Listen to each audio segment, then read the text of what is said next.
전 이번 일을 겪으며 처음 알았습니다. 바로 저희 남편이 효자가 되면서 말이에요. 사실 저희 남편 효와는 원래 거리가 가까운 사람은 아니었어요. 결혼한 지 15년이 지났지만 결혼 전에도 결혼 후에도 부모님에 대한 공경이라던가 효를 다하려는 모습 따위는 본 적이 없었거든요. 시부모님 앞에선 언제나 어린아이인 양 조르고 받아먹을 줄만 알았기에 시부모님 앞에서 제가 민망했던 적이 한두 번이 아니었을 정도였죠. 어떻게 보면 마마보이라고 해야 할까요? 40이 넘은 나이가 꽉 찬 성인한테 마마보이라고 하는 것도 우습지만 남편의 모습은 딱 그러했습니다. 시부모님은 남편이 그래도 하나밖에 없는 아들이어서 그런지 오냐오냐 해주시는 분들이었습니다. 아마 그렇기에 남편은 나이가 들어서도 철딱서니 없이 그 모양이었겠죠. 그렇다고 개념이 없으신 분들은 아니에요. 남편을 아껴주긴 하지만 그렇다고 며느리인 저를 차별하거나 막대한다는 모습은 보여주신 적은 없으십니다. 그렇기에 결혼한 지 15년이 지났음에도 남들 다 하는 시댁살이에 대한 고통은 크게 느끼지 못했고요. 그런데 그러다가 재작년 시아버지가 돌아가시면서 모든 것이 달라지더군요. 연세가 있으셨던 탓에 지병을 이기지 못하고 돌아가셨는데 그때부터 남편의 태도는 갑작스레 변하기 시작했습니다. 남편은 시아버지가 돌아가시고 시어머니가 혼자 남으시자 어머니에 대한 집착이 강해지더군요. 뭐만 하면 시어머니 아주 말만 들으면 대단한 효자가 나온 듯 했어요. 근데 그 문제는 그 효를 저를 시켜서 하려고 한 거였죠. 여보, 우리 엄마 안부 전화 드렸어? 안부 전화? 주말에 드리긴 했지. 그래도 다행이야. 아버님 돌아가시고 많이 힘들어 하실 줄 알았는데 오히려 최대한 밝게 살려고 노력하시는 것 같더라고. 주말에 드렸다니. 아니 주말이 벌써 며칠이나 지났는데 또 전화 안 드렸단 소리야? 당신은 대체 뭐 하는 거야? 홀로 계신 우리 엄마가 걱정되지도 않아? 아니 뭐 내가 놀아? 나도 평일에 일하느라 바쁘잖아. 일주일에 한 번 정도 드리면 되는 거 아니야. 너 같으면 일주일에 한 번 가지고 되겠냐? 앞으로는 매일매일 전화드려. 저렇게 잘 지내시는 것 같다가도 어느 날 갑자기 무슨 일 생기면 어떻게 하려고. 넌 며느리가 되어가지고 그 정도 생각도 못해? 아니 그래서 주말에 전화 드렸는데 아니 잠깐만. 그렇게 걱정이 되면 당신이 전화하면 되잖아. 왜 나한테 시키는데? 당신은 며느리잖아. 그런 건 며느리가 챙겨야 하는 게 당연한 거 아니야? 뭐라고? 아니 무슨 말이 그래? 그럼 당신은 우리 부모님한테 전화드린 적은 있고? 장인 장모님은 둘 다 살아계시잖아. 근데 무슨 안부 전화야? 그리고 며느리랑 사위랑 같냐? 뭐가 다른데? 그리고 서로 부모님 챙겨드리면 좋은 거 아니야? 뭐 그건 맞긴 한데 그래 그런 문제가 아니라 나는 남자잖아. 내가 뭐 애교가 있는 것도 아니고 살가운 성격도 아닌데 내가 무뚝뚝하게 그러는 것보단 네가 딸처럼 살갑게 애교도 부리고 해주면 얼마나 좋아지겠어. 안 그래? 아니 나라고 뭐 그런 성격인가? 나 우리 엄마 아빠한테 애교 부리고 그러지 않는다는 거 당신도 알잖아. 아니 그러니까 됐어. 그만해. 시끄러워. 아무튼 앞으로 전화 좀 자주 드려. 내가 매일 드리라고는 안 할 테니까 좀 더 자주 전화 드려서 챙겨드리라고. 이런 식이에요. 솔직히 저도 시부모님에 대해서 나쁘게 생각해 본 적 없고요. 오히려 시댁살이도 안 시켰던 분들이니 저도 좋은 감정으로 잘해드릴 생각은 했어요.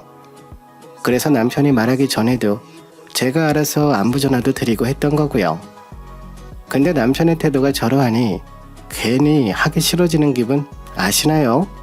물론 이해는 가죠. 남편의 심정도 시아버님 돌아가시기 전에는 딱히 효자가 아니었다 해도 돌아가시고 나서는 어머님 혼자 남으셨으니 걱정이 많이 될 수 있다는 건 충분히 이해합니다. 하지만 그건 그거고 어머님이 걱정되면 자기가 전화하고 자기가 챙기고 하면 되지. 그걸 왜 저한테 강요를 해가면서 시키는 건지는 도통 이해할 수가 없었어요. 지는 뭐 손이 없나 발이 없나 입이 없나. 그리고 아들은 살갑게 굴고 애교 있게 굴면 안 된다는 법이라도 있나요? 저도 그런 성격이 아닌데 왜 저보고는 그런 걸 하라고 하는 건지도 이해가 안 가고요. 오히려 평소에 그러지도 않고 무뚝뚝한 아들이 살갑고 애교도 부리고 그러면 어머님이 얼마나 좋아하시겠어요? 저도 아들들 키워봐서 알지만 어렸을 때 애교도 부리던 그 모습을 얼마나 다시 보고 싶어 하는데, 아무튼 남편은 이런 사소한 안부 전화뿐만 아니라 그 밖에 여러 가지 문제들도 사사건건 어머님을 챙기라고 난리였습니다. 어머님 식사 혼자 하실 텐데 저 퇴근하고 가서 같이 밥 좀 먹어드려라. 간 김에 반찬들도 좀 해주고 와라. 드라마도 같이 보고 얘기도 좀 나눠드리고 와라 등등 요구하는 게 한두 가지가 아니었죠. 웃긴 건 처음엔 제가 저도 바쁜데 그런 걸 어떻게 다 해드리냐. 나는 우리 엄마랑도 그러지 않는다.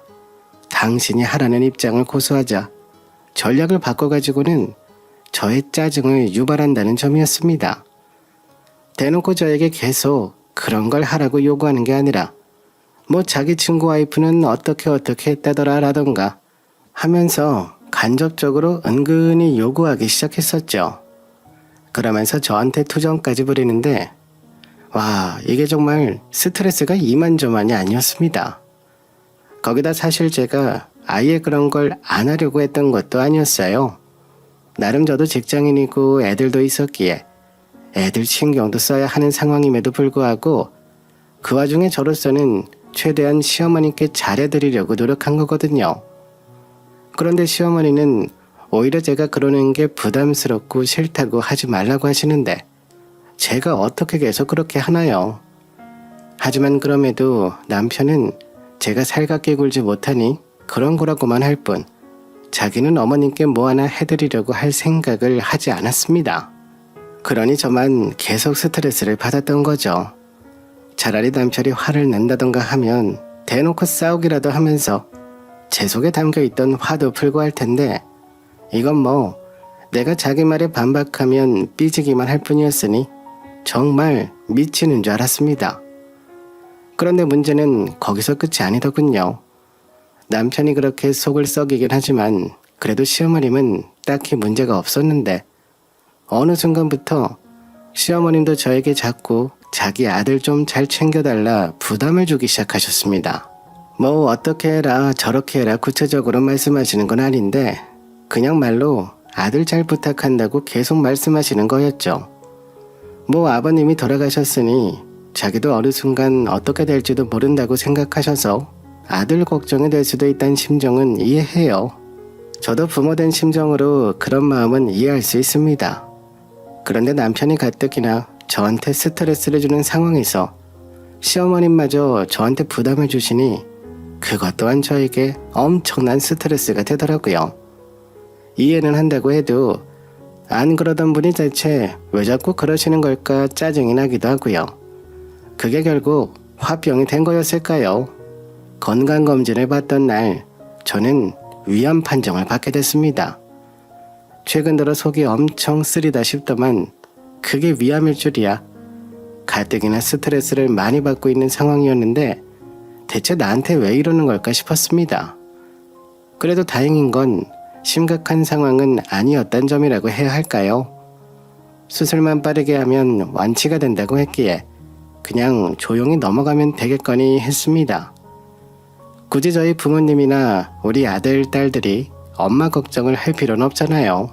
물론 스트레스를 받는 상황을 피하라고 의사 선생님께서 말씀하셨기에 남편 보고 제발 나 좀 괴롭히지 말란 뜻으로 남편에게만은 말을 해두었죠. 아니 그런데 이놈의 남편이 진짜 생각이 없는 것 같습니다. 그걸 또 굳이 시어머니한테 말을 전했더군요.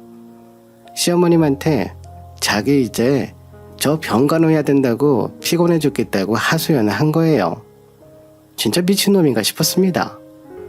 지가 저 병간호해 주는 건 아무것도 없으면서 왜 그런 투정을 부리는 건지 이해가 안 가더군요. 죽그릇 하나 사와주지도 못하면서 말이죠. 그러면서 남편한테 왜 그렇게 철없이 구냐고 따졌습니다. 시어머님도 시아버지 돌아가시고 이래저래 마음이 안 좋으셨을 텐데 이거 괜한 걱정을 끼쳐드리게 한 거 아닐까 싶어 좀 죄송스러운 마음이 들더라고요. 그리고 역시나 시어머님은 그 소식을 듣고 곧바로 저를 찾아오셨고요. 그런데 시어머님이 갑자기 찾아오셔서 하신 말씀은 저의 예상과는 너무나도 달랐습니다. 아니 어머님, 이 밤에 어떻게 여기까지 또 오셨어요? 안 그러셔도 되는데 이가 입이 방정이에요. 하여튼 그게 무슨 소리냐? 네가 암이 걸렸다는데 내가 어떻게 안 와? 아유, 아니에요. 수술 받으면 금방 나아진대요. 아직 초기라서 크게 걱정할 건 아니라고. 초기든 뭐든 그거 대해서 미리 준비하는 게 낫지. 얼른 짐 싸라. 네? 짐을 싸라뇨? 그게 무슨 말씀이세요? 짐 싸서 네 집으로 가 있으란 말이야. 너 병간호한다고 우리 아들까지 병 나면 어떡하려고 그래? 그리고 괜히 같이 있다가 암이 옮을 수도 있잖아. 아니 어머님, 암이라는 건 옮고 그러는 게 아닌데. 시끄럽다. 네가 뭘 알아? 병이라는 건 원래 그런 거야. 그리고 어쨌든 너 때문에 우리 아들 고생하다가 병 생길 건 불보듯 뻔하지 않냐. 그러니까 얼른 짐 싸. 어머니, 남편이 무슨 제 병간호를 한다고? 아니 근데 설마 이 밤에 소식 듣고 달려오신 게 제가 걱정이 돼서 오신 게 아니라 저 친정으로 보내려고 오신 거예요? 저 때문에 남편한테 문제 생길까봐? 그게 아니면 내가 굳이 이 밤에 여기까지 달려왔겠니? 잔말 말고 얼른 짐 싸. 저는 너무 황당하고 어이가 없어서 가만히 시어머니를 바라봤습니다. 화가 나는 것도 아니고 그냥 정말 어이가 없었어요. 그래도 시어머니는 그런저런 한번 노려보시더니 직접 제 짐을 싸기 시작하시더군요. 어디서 가져오신 건지 보따리 하나를 풀어놓으시고는 제 옷가지들을 아무렇게나 휙휙 집어넣으셨습니다. 어머님, 지금 진심으로 하시는 말씀이세요? 애들은 어떡하고요? 내가 여기 있으면서 애들 챙기고 내 아들도 챙기면 돼. 넌 신경 쓸 거 없다. 자, 다 됐지? 이 정도면 될 것 같은데 얼른 가. 아니, 이 밤에 갑자기 그렇게 저 친정에 말씀도 못 드렸는데 가면서 말하면 될 거 아니야. 넌 뭘 그리 사사건건 이 시애미 앞에 토를 달어. 전 그렇게 쫓겨나듯 시어머니가 싸주신 보따리를 들고 집을 나와서 저희 집으로 향했습니다. 막상 나와서 친정으로 가는데 내가 이런 취급을 당해야 하는 건가 눈물이 나더군요. 또 가서 부모님께는 뭐라고 해야 하나 고민도 많이 되더라고요. 괜히 마음 쓰게 하는 건 아닌가 걱정이 되다가도 마음 같아선 부모님께 사실대로 다 말해버리고 사달을 내고 싶기도 했으니까요. 하지만 친정에 도착한 뒤 보따리를 들고 있는 저를 부모님은 대체 이게 무슨 일이냐고 걱정스러운 눈빛으로 바라보시는데 차마 사실대로 말씀드릴 순 없었어요.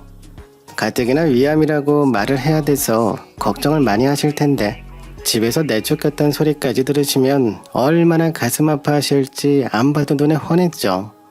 그래서 결국 친정 부모님께는 위암에 걸렸다. 초기 상태라서 가볍게 수술하고 나면 완치가 될 거다. 다만 친정에서 편한 마음으로 쉬고 있는 게 좋을 것 같아서 왔다고 둘러댔습니다. 하지만 며칠 지나면서 부모님은 대충 속사정을 아시게 된 것 같긴 했어요. 애초에 제가 보따리 같은 걸 사용해서 옷을 들고 올 리도 없으니 이상하게 생각했을 텐데 남편 놈은 제가 걱정이 되지도 않는 건지 연락 한 통도 안 했으니까요. 오히려 제가 애들은 잘 있는지 남편도 저 없이는 괜찮은 건지 걱정이 돼서 먼저 연락하곤 했었죠. 그런데 남편 놈 그런 저의 연락에 귀찮다는 듯이 반응만 하더군요. 그러면서 뭐 병간호하느라 피곤할 것 같다는 소리를 대체 무슨 낯짝으로 내뱉은 건지 어떻게 남편이란 사람이 자기 아내가 위암에 걸렸는데 이럴 수가 있는 건지 기가 막힐 뿐이었습니다. 뭐 사실 남편 입장에선 편할 수도 있었겠죠. 어차피 제가 없어도 시어머니가 오셔서 밥이며 집안일 같은 것들은 싹 다 해주고 계셨을 테니 어쩌면 제가 있었을 때들은 잔소리도 안 듣고 오히려 더 좋아했을지도 모르겠네요. 수술을 마치고 친정에 있는 도중 그런 생각 때문에 더 부글부글 속이 끓는데 이런 사람과 더 살아서 뭐하나 싶은 생각도 많이 들었습니다. 요즘엔 나이 들어서 이혼도 많이 한다는데 나도 이참에 확 이혼해버리는 게 낫지 않나 싶었거든요.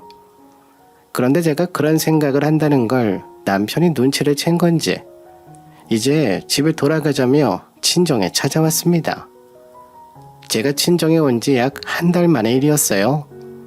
남편은 저를 보자마자 많이 야윈 것 같다면서 일단 맛있는 거 먹으러 가자고 하는데 한번 어디 어떤 소리를 하려나 지켜봤어요. 하지만 그건 폭풍전야일 뿐이었습니다. 어서 먹어. 여기 맛집이라는데 아귀가 아주 실하고 싱싱하다고. 맛있는 거 먹으러 가자고 한 게 여기야? 나 아귀 별로 안 좋아하는 거 알면서.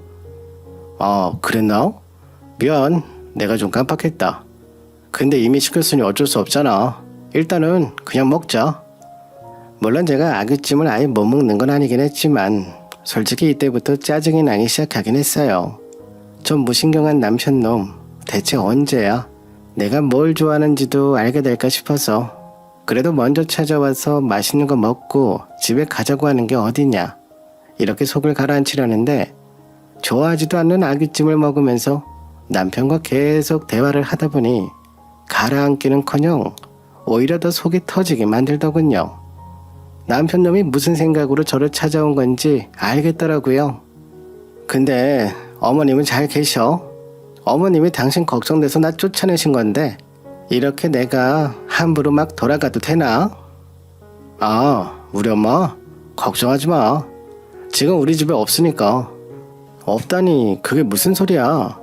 어머님이 집안일 해주고 우리 애들 돌봐주고 계신 거 아니었어? 그러긴 했는데 아무래도 우리 엄마 연세가 좀 있으시잖아. 다 늙어서 애들까지 챙겨서 그런 건지 허리에 무리가 가셨더라고. 지금 병원에 입원해 계셔. 어머님이 입원하셨다고? 하긴 예전부터 허리 안 좋다는 말씀을 많이 하셨는데 무리하시긴 하셨네. 그래도 곧 괜찮아지실 거래? 입원해서 계시면서 치료받다 보면 다 나으시겠지. 그런데 그게 문제가 아니라 엄마까지 입원하니까 애들이 난리더라. 애들 밥 시켜주는 것도 다 돈이라서 맨날 시켜줄 수도 없고 내가 대충 해주니까 맛없다고 난리야.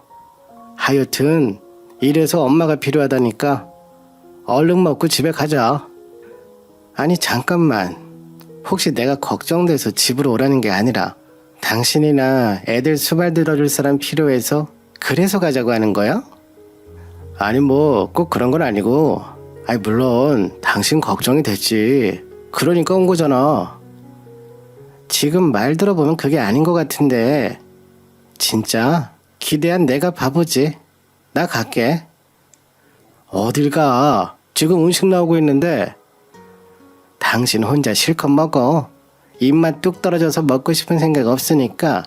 그리고 나 친정에 계속 있을 거니까 그런 줄 알아? 아니 친정에 왜 있어? 그럼 애들이랑 나를 어떻게 하라고? 가뜩이나 우리 엄마 아파서 병원에 누워 계시는데. 그래서 제가 역시 이제야 본심 나오네. 거봐, 집안일 해줄 사람이 필요하다 이거지? 내가 가정부야? 어떻게 사람이 그래? 여태까지 연락 먼저 한 번도 없고 걱정도 한 번 없다가 어떻게 사람이 그러냐고. 당신이 그러고도 내 남편이야? 조용히 좀 해. 식당에서 시끄럽게. 됐고, 그 와중에 남들한테 피해가는 거 신경이 쓰여? 내가 진짜 솔직히 어머님이 나한테 찾아오셔서 그런 거 나 정말 많이 서운했어. 어머님이 어떻게 나한테 그래? 어떻게 암에 걸린 며느리를 친정으로 내쫓냐고. 서러워서 정말 이 나이에 눈물이 다 나왔다고. 근데 그거보다 더 서운하고 화나는 게 지금 당신이야. 어떻게 그렇게 뻔뻔할 수가 있어? 솔직히 저도 식당에서 그러는 거 많이 쪽팔렸어요. 저 혼자 울면서 남편한테 소리치는데 남들이 다 쳐다보더라고요. 하지만 그럼에도 남편은 저한테 사과하기는커녕 그저 남들한테 죄송하단 소리만 하고 앉아있고 진짜 우라통이 치밀다 못해 뚜껑이 열릴 것만 같았습니다. 전 그대로 젓가락을 남편에게 집어던져버린 뒤 식당을 나와 다시 친정집으로 향했습니다. 진짜 너무 서러워서 저번처럼 저희 친정 부모님들 걱정이고 뭐고 신경 쓸 생각도 없이 엉엉 울면서 집 안으로 들어가 버렸죠. 그리고 부모님께 그간의 사정 그리고 방금 있었던 일들까지 모두 말씀드렸어요. 그런데 그러던 도중 남편 놈이 다시 저희 친정집에 찾아왔더군요. 바로 쫓아왔으면 이미 진작에 왔었을 텐데 시킨 아귀집은 아까웠는지 혼자 처먹고 오느라 30분이나 지난 후에 말이에요. 초인종이 계속 집안을 시끄럽게 울리는데 진짜 꼴도 보기 싫었습니다. 전 그냥 방으로 들어가 버렸죠. 그러자 저희 아빠가 현관문을 여시고는 저 대신 남편을 내쫓아 주시더군요.